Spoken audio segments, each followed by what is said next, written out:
Meu irmão, minha irmã, mais uma vez estamos conectados em nosso canal no YouTube para meditar a palavra de Deus e para refletir sobre a liturgia desse terceiro, ou melhor, do quarto domingo do tempo comum. E somos convidados a meditar sobre a palavra de Deus em nossa vida. E a liturgia nos ajuda a fazer isso. Também gostaria de convidar você a se inscrever em nosso canal se ainda não é inscrito, colocar esse vídeo nos seus grupos, na sua lista de transmissão, para assim fazermos com que a palavra de Deus chegue em mais e mais corações. E a liturgia de hoje nos interpela a buscar algumas respostas, porque todos nós procuramos a felicidade, mas onde nós podemos encontrar a felicidade? Muita gente busca a felicidade nas riquezas, no conforto, no status, no poder e sacrifica tudo que tem para conseguir isso aí. A procura desregrada de tudo isso, ela costuma ser fonte de muito sofrimento. Onde está a verdadeira felicidade? Onde nós podemos encontrá-la? No Antigo Testamento, percebe-se que houve uma época em que a riqueza era sinal de bênção de Deus.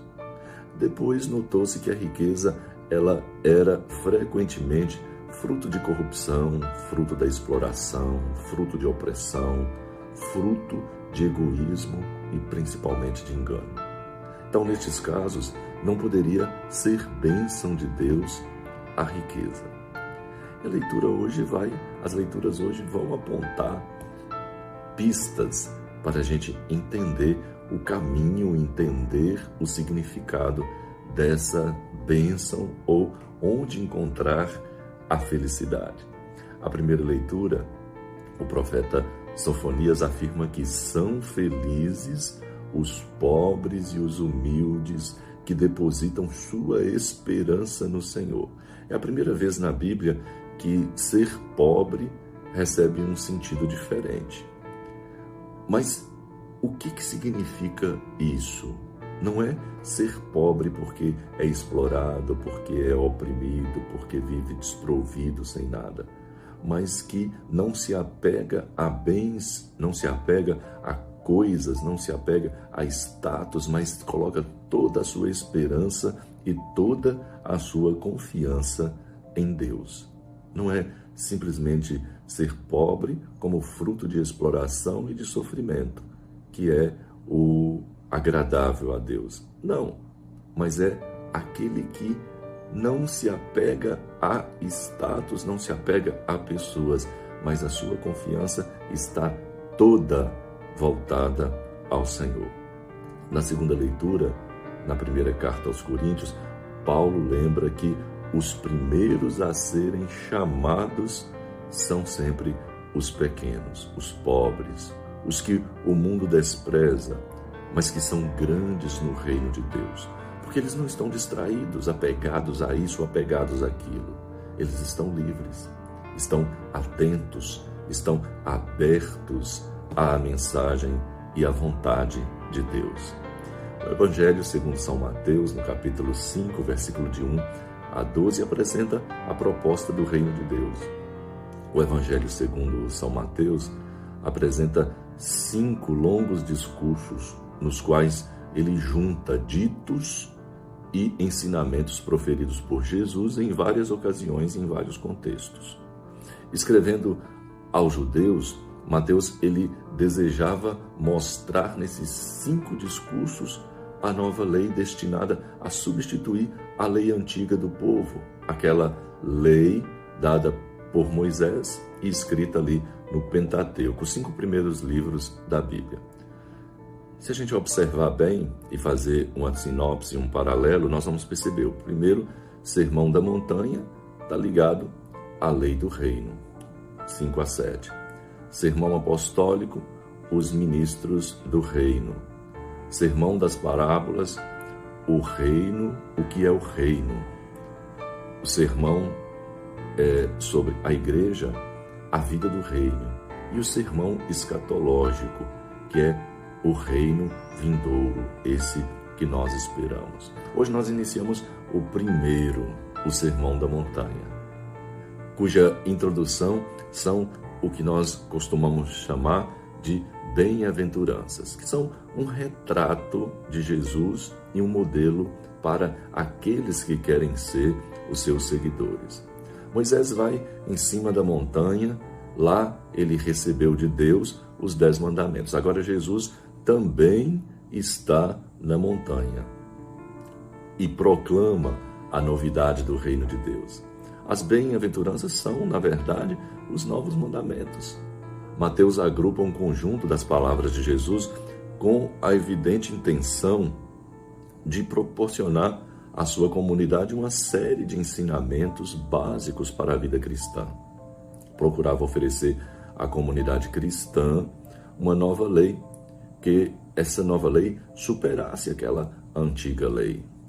Mateus situa essa intervenção de Jesus lá no alto, lá no cimo da montanha, porque faz lembrar o Sinai, a antiga lei, onde Deus deu ao seu povo a antiga lei. Então lá começou a ensinar: felizes os pobres em espírito. As 9 bem-aventuranças pareciam ser resumidas pela primeira. Lucas apresenta só 4, seguidas de 4 maldições. Para Mateus, pobre é quem põe em Deus a sua total confiança. Não é apenas pobre uma condição social. Não é apenas aquela pessoa que está à margem da sociedade, mas que tem uma disposição interior que afeta nosso modo de pensar, nosso modo de agir. As bem-aventuranças teriam sentido ainda hoje? Ou são uma mera utopia? Algo que está aí apenas em nossa imaginação, em nossa cabeça. Jesus diz: felizes os pobres em espírito. O mundo diz: felizes os que têm dinheiro, felizes os que sabem usá-lo para comprar influência, para comprar comodidade, para ter poder, para ter segurança, para ter bem-estar. Quem é realmente feliz? Podemos fazer um paralelo entre a nossa vida e a Sagrada Escritura. Jesus diz: felizes os mansos. E o mundo está dizendo: felizes os que respondem à violência com violência, pois só a linguagem da força é eficaz. Quem tem razão? Jesus diz: felizes os que choram. O mundo diz: felizes os que não têm motivo para chorar. Onde está a verdadeira felicidade? Jesus diz: felizes os que cumprem a vontade de Deus. O mundo diz: felizes os que não acreditam num Deus que diz o que se deve dizer ou não fazer, porque assim são mais livres. Onde está a verdadeira liberdade e a verdadeira felicidade de coração? Jesus diz: felizes os misericordiosos. O mundo diz: felizes os que não se deixam comover pela miséria e pelo sofrimento dos outros. Assim serão mais eficazes neste mundo que é tão competitivo. Qual é o fundamento de uma sociedade mais justa, de uma sociedade mais fraterna? Jesus diz: felizes os sinceros de coração, os puros de coração. O mundo diz: felizes os que sabem mentir e fingir. A verdade e a sinceridade, elas destroem a carreira, o sucesso de muitas pessoas. Onde está a verdade? Jesus diz: felizes os que promovem a paz. O mundo diz: felizes os que não têm medo de lutar contra os outros, pois só assim podem ser pessoas de sucesso. O que é que torna o mundo melhor? A paz ou a guerra?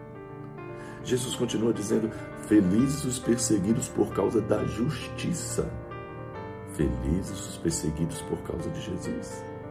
O mundo diz: felizes os que fazem o jogo dos poderosos e estão sempre de acordo com eles, pois só assim podem subir na vida e ter êxito em sua carreira. O que é que nos eleva à vida, à plena vida, à vida da graça, à vida do Espírito? Meu irmão, minha irmã, As bem-aventuranças estão no centro da pregação de Jesus e retornam e levam à perfeição aquelas promessas feitas por Deus a Abraão. Pintam o rosto de Jesus, caracterizam a autêntica vida cristã e desvendam ao homem o fim último do seguimento e do seu agir, a bem-aventurança eterna. E nós, onde procuramos a nossa felicidade? Onde colocamos a nossa segurança? Onde colocamos a nossa segurança? Onde encontramos a nossa felicidade? A palavra está aí, está nos interpelando a uma vida, a uma realidade.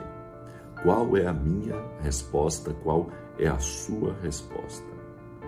Peçamos ao Senhor que nós busquemos sempre o reino e a sua justiça, que busquemos sempre caminhar no caminho de Jesus, no caminho do Senhor.